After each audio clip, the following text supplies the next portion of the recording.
Valentine's Day colors. Red, pink. Is there another one? White. Oh, thank you. What famous poem referencing two flowers often associated with Valentine's? Think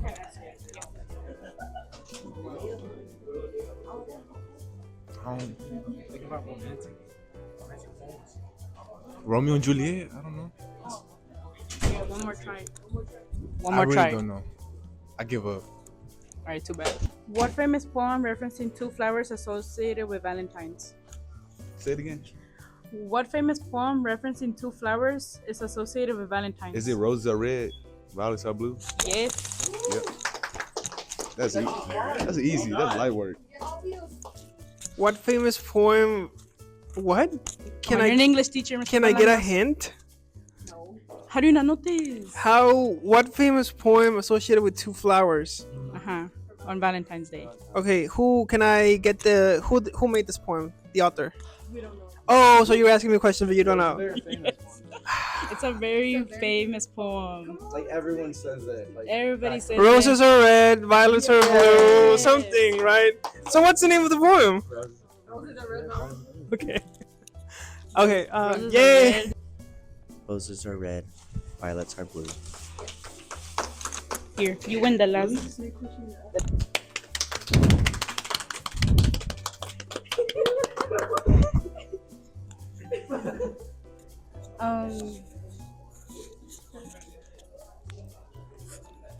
Is it roses are red, violets are blue? Yes, wait, you get a prize. Here. Thank you. What are the most popular gifts in Valentine's? Flowers and chocolate. Thank you. Candies, chocolate.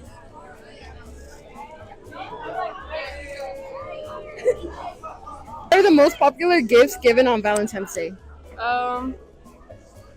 Chocolates? Yeah. There you go. Oh my god, capture that. What are the most popular gifts given on Valentine's Day? Chocolate. Roses. My gift. Thank you. Thank you so much. What are the most popular gifts given on Valentine's? Chocolates? Yay! Literally chocolate, teddy bears, flowers. Yeah, it's todo. Just teddy bears, flowers. Where's my gift at? My man. Here. What are the most popular gifts given on Valentine's? Chocolate. What is the name of the Roman god of love?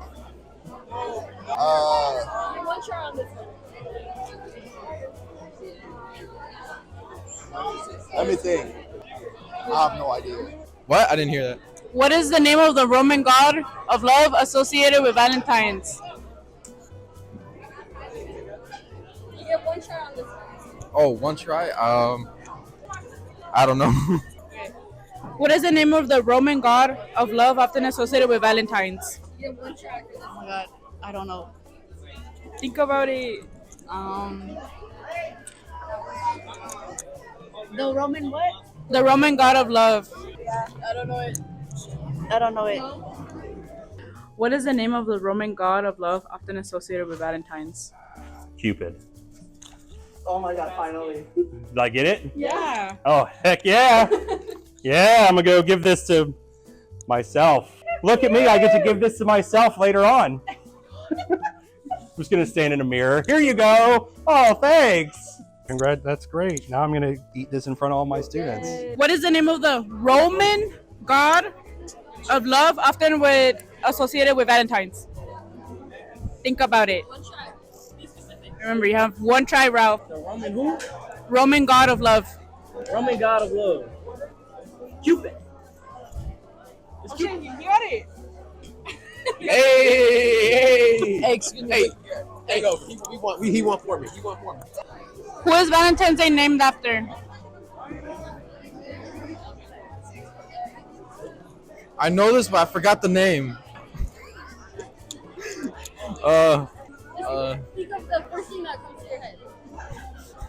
Colombia.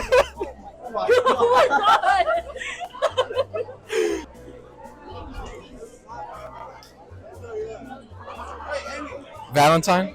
Yes! Oh my God! Wow, he made the call. Who is Valentine's Day named after? Saint Valentine's. Saint someone. Am I right? Your turn. Wait. Who is Valentine's named after? Valentine's name after? Yeah. For this one, you get 2 tries. Love? I don't know. I really don't know. Who is Valentine's Day named after? I don't know. You get 2 tries. Saint Valentine. Who? Saint Valentine. Yeah. Yeah. Let me grab the prize. Didn't you want the Hobby away? Oh, you got it. I can be red, but I'm not blood. I can be yellow, but I'm not a banana. I can be white, but I'm not snow. I can be pink, but I'm not Victoria's Secret. What am I? A Cupid. No, that was your only try. I can be red, but I am not blood. I can be yellow, but I am not a banana. I can be white, but I am not snow. I can be pink, but I'm not Victoria's Secret. What am I? You get 1 try. Can you repeat it? I can be yellow, but I'm not banana. Like I'm not yellow. Yellow? You said yellow? Yellow. Is it is an object, specific object, or is it a? You have to be very specific with this one. I can be yellow. I can be red. I can be crab. I can have green. Can you say that last phrase though? I can be pink, but I'm not Victoria's Secret. What am I? I can be pink, but I'm not Victoria's Secret. ¿No me pueden ayudar? No. Pero es como un object. Is it an object? I can be yellow, I can be I'm a Victoria's Secret. I'm sorry, que lo puedes repetir. Tengo miedo de decir algo y después me equivoque.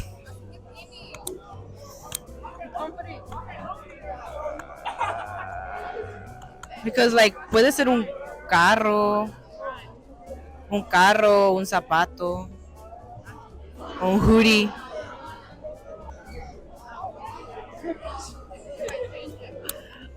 No. What's the final answer? Is it a heart? A heart? A heart?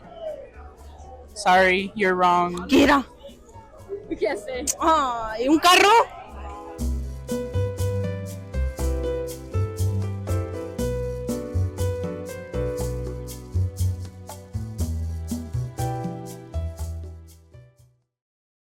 Hello, folks. Welcome to Advisory. Happy Valentine's Day. That's right, it's another Valentine's Day, a day where folks that love each other give each other gifts, most of which are heart-shaped. A bunch of weird babies are flying around shooting arrows at people to make them fall in love or something. Oh, and don't get me started on all the candy and the Valentine's Day food.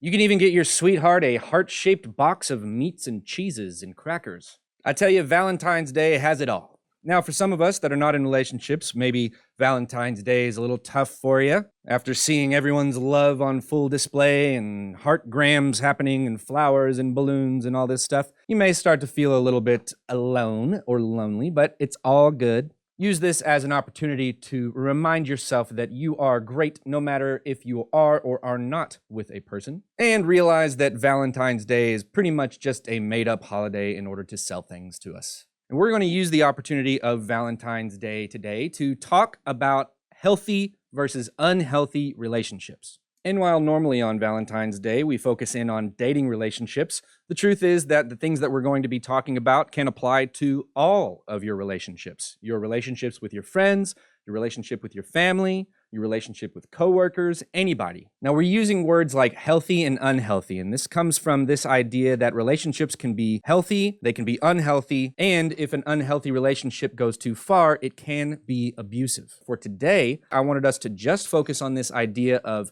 healthy versus unhealthy. Every relationship is, of course, different, and everybody has different expectations and needs when they come into a relationship. But the three main things that define a healthy relationship are these: open communication, mutual respect, and healthy boundaries. If you have all three of these things, then all of the little details, all of the little arguments or disagreements or rough spots can all be pretty well worked out. Let's talk about some of the details of a healthy relationship and compare them to unhealthy relationships. If you're in a healthy relationship with a person, that means that both you and that other person are freely communicating. That means that you can talk to them about what's bothering you. They can talk to you. You know how to talk to each other. You know how to listen to one another. A healthy relationship is respectful. Both people are on equal ground and each respects the other, even if they may have differences of opinion. A healthy relationship is trusting, which means that you feel as though you can trust the other person in the equation, and you can also be trusted because you are also honest when you are in a healthy relationship. You don't feel the need to lie or be deceitful because you trust the other person and you know that they trust you. And of course, the way to build up more trust is to continue to be honest. Both people are equal in the relationship. That doesn't mean that you both have to have the same abilities or bring the exact same things to the table. It just means that the other person's opinions or needs or perspectives are not above or below anybody else's, that the respect is equal. And in a healthy relationship, both people enjoy personal time. When you're in a healthy friendship or a healthy relationship, that means that you also have the ability to be your own person, and the other person in that relationship supports you in being your own person and doesn't require that all of your time is given to them. All right, now let's talk about the other side of the equation. An unhealthy relationship may happen if one or both people are not communicating. This means that maybe you keep things pressed way down and you don't express yourself whenever you're feeling upset with that person. Or it could mean that when you communicate, nothing gets done because you both get really emotional or angry and neither of you really listens to the other. Blatant disrespect is another sign of an unhealthy relationship. If a person that you are in a relationship with does not respect you as a person, as an individual, maybe it looks like them not caring for your needs or not caring about your perspective. That's not good. Unhealthy relationships are often not trusting because either one or both people is not telling the truth. And instead of being equals, one person or both people try to take control over the other person or try to take control over the relationship. This usually is when only one person's desires or needs are the ones being met and only one person's perspective matters. And another sign of an unhealthy relationship is when you're only spending time or mostly spending time with your partner and you don't feel like you can spend time alone personally or with other friends. So while every relationship is different, these are the basics, all right? You're leaning in a healthy direction if you're communicating, if you're respectful, if you're honest, if you're equal, and you're getting a little bit more unhealthy if you're not doing those things. So the question then becomes, how do we make our relationships as healthy as possible? How do we stick to this side of the spectrum right here? Here are some tips for that. Number one is to speak up. If you think that you might be in an unhealthy relationship, and if you think there are parts of the relationship that are unhealthy, then it's important that you feel able to speak up and speak out about those things to the other person. If you are afraid to speak up, or if you're afraid of what the other person will think if you speak up, then you may not be in an equal relationship, because it's also important for us to listen up in order to make our relationships as healthy as possible. Sometimes instead of speaking our mind and speaking too much, we need to remember to shut it, to put our perspectives aside and to truly listen to what the other person is trying to say. That doesn't mean that you have to agree with everything the other person is saying, but if you truly listen to what the other person is saying, you will understand the other person better. And hopefully they will see you listening to them and respond by listening to you as well. Number 3 is compromise. This doesn't mean to compromise who you are or to set parts of yourself aside so that the other person can thrive or can be who they want to be. Compromise just means looking at a relationship and realizing that there are two people in this relationship. There are two ways that this road goes. And so if both people are speaking their minds and both people are listening to the other, usually you can come to some sort of agreement, some sort of understanding that may not be the best outcome that you as individuals thought it would be, but it will be the perfect outcome for both of you.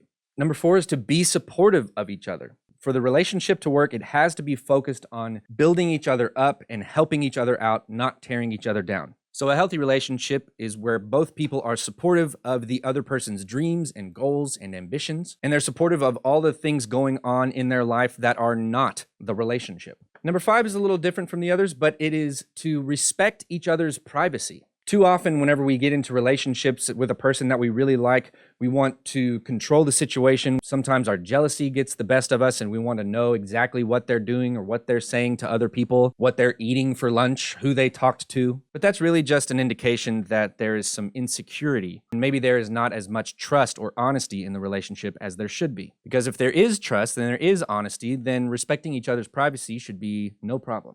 So those are the basics of the differences between healthy and unhealthy relationships. You're going to now go to the next slide where you will find a short written reflection where I'm going to ask you a couple of questions about how you operate in relationships. And it's not for anybody else other than you, but I want you to take some time and think about your answers to these questions. Then in the last 5 minutes or so, there are a few discussion questions that you can talk about together as a class. I hope you enjoy those activities. Enjoy the rest of your day. Be good to yourself and others, and I'll see you real soon.